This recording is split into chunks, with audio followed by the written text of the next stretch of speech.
You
know something? It's so hot in here. You think they put an AC or something? They should. I almost dropped dead in court. Right, gentlemen. Everyone's here. If you need anything, just knock. I'm right outside.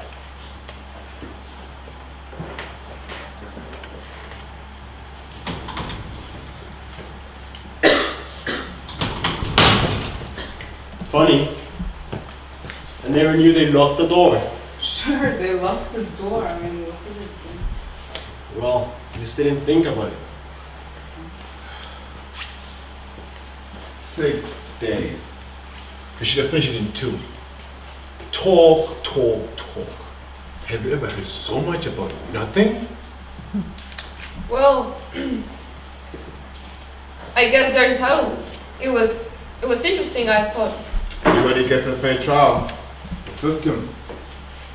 Guess you can't say anything against it, you know?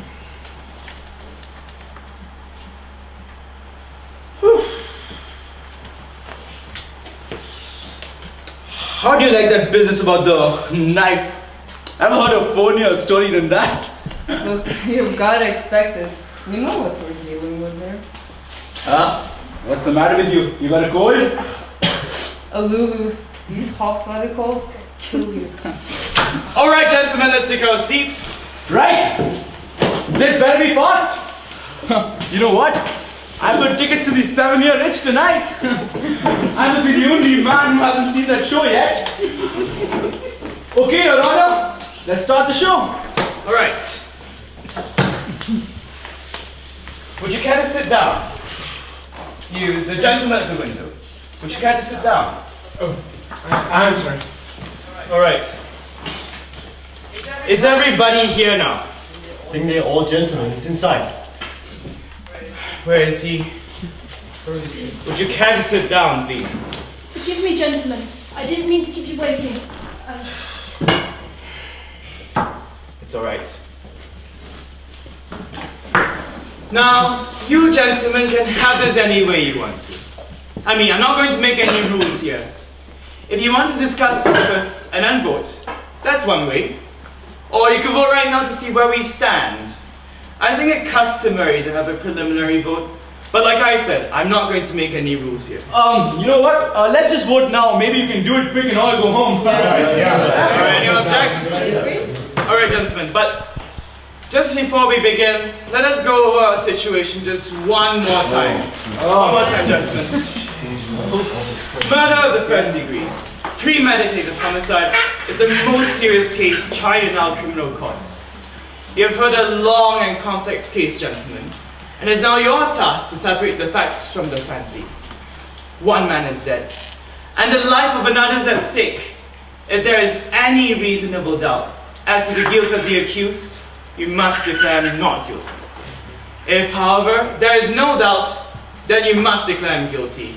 Either way, the vote must be unanimous. It's got to be 11 to nothing either way. Alright, all those voting for guilty, raise your hands right now, please. 1, 2, 3, 4, 5, 6, 7, 8, 9, 10. That's 10 for guilty. Alright, all those voting for not guilty, please raise your hands. Oh, 1. 10 to 1, gentlemen. Now we know where we stand. There's always one. Now what? You think he's not guilty? I don't know. I've never seen a guilty man in my life. You said right there in court you heard the same thing I did. The man's a dangerous killer. You could say it. He's 19 years old. That's old enough. He nabbed his own father 4 inches into the chest. Innocent 19-year-old kid. They prove it doesn't difference in court. Do you want me to list them now? No, Do you actually believe his story? Honestly. I don't know. Maybe I do. Maybe I do. Then why did you vote not guilty? Well, it's not so easy for me just to raise my hand and send a boy off to die without talking about it first. He says it was easy for me? What? I just think we should talk first. Look, this boy has been kicked around all his life. He grew up in a slum. His mother died when he was 9. And he's a tough, angry kid. Do you know why kids get that way? It's because people like us, we knock them on the head once a day, every day. I just think we owe him a few words, that's all. I don't mind telling you this, mister. We don't owe him a thing. He got a fair trial, didn't he? Yeah. You know what that trial cost? He's lucky he even got it. Look, we're all grown-ups here, and you're not going to sit there and tell us that we're supposed to believe him, knowing what he is. You can't trust him, you know that. I don't know that. What a terrible thing for a man to believe. Since when was dishonesty a group characteristic? You think you're born with a monopoly of the truth? I think certain things should be pointed out. All right, it's not Sunday. We don't need a sermon. What this man says is dangerous. I don't see any need for arguing like this. Exactly. I think we ought to be able to behave like gentlemen. Right. Well, I think that's a good point. If we're going to discuss this case, let's discuss the facts. Gentlemen, we have a job to do, so let's do it. If you gentlemen don't mind, I'm gonna turn off the fan.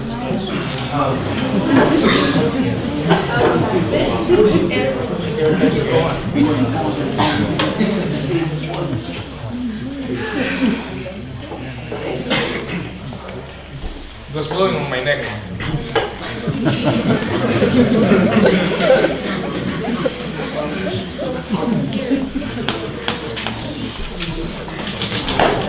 Rice puffs are breakfast with a built-in bounce. I actually wrote that line. Very nice, very catchy. Excuse me, do you mind? Now, we have all this work to do, and perhaps the gentleman down there is disagreeing with us. Maybe he should tell us what he thinks about that. And maybe we can tell him where he's mixed up, don't you think? Yeah. I'm just thinking out loud now, but it seems to me that it's up to convince this gentleman that he's wrong and we're right. That's right. Maybe if each one of us took a minute or two, you know, just to say our piece. Alright, that's a good idea. Suppose we go once around the table. You begin, number 2. Well, I just think he's guilty. I thought it was obvious. I mean, nobody proved But nobody otherwise. has to prove otherwise. The burden of the proof is on the prosecution. The defendant doesn't even have to open his mouth. It's in the Constitution. The 5th Amendment. You've all heard of it. I've heard of it. I know what is it.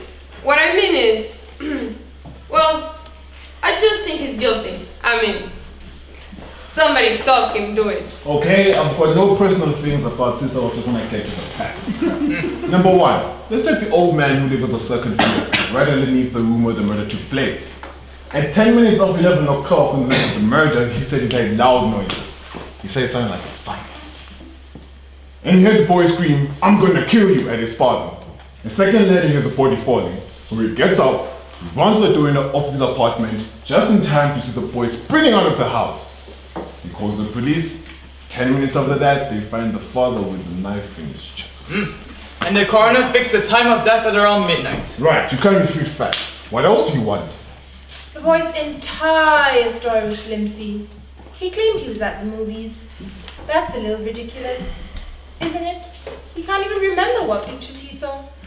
And no one saw him go in or out of the theater. That's right. You'll hear that. You're absolutely right. Yeah, and what about the woman across the street? I mean, if her testimony don't prove it, then nothing does. That's right. She saw the killing, didn't she? Let's go in order, shall we? Just a minute. Here's a woman who's lying in bed and can't sleep. It's hot, you know? She looks out the window, and right across the street, she sees the kid stick a knife into his own father. His window is right opposite hers, across from the L tracks, and she swore she saw him do it. I mean, it's pretty obvious. But through the windows we're passing Altrinch. Okay, and they proved in court that you can look through the windows of a passing L train at night and see what's on the other side. They proved it.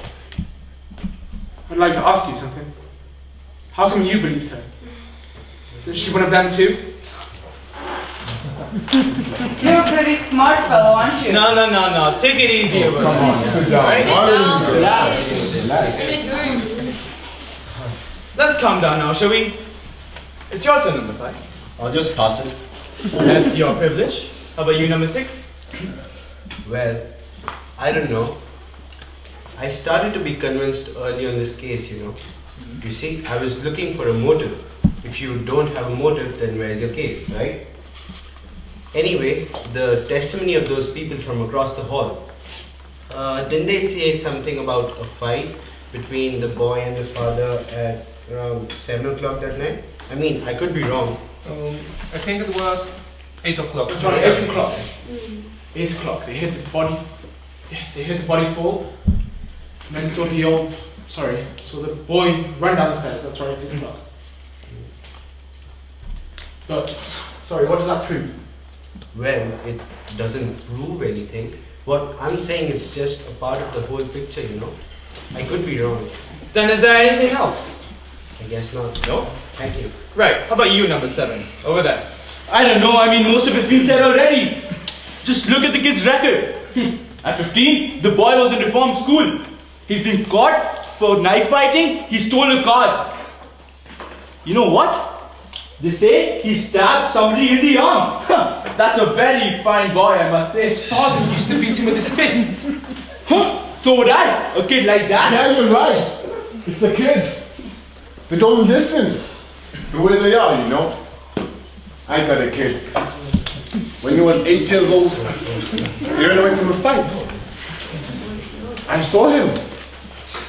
I was so ashamed. I told him right out, I'm going to make a man out of you or I'm going to bust you into little pieces trying. When he was 15, he hit me in the face. He's big, you know. Rotten kid. You work your heart out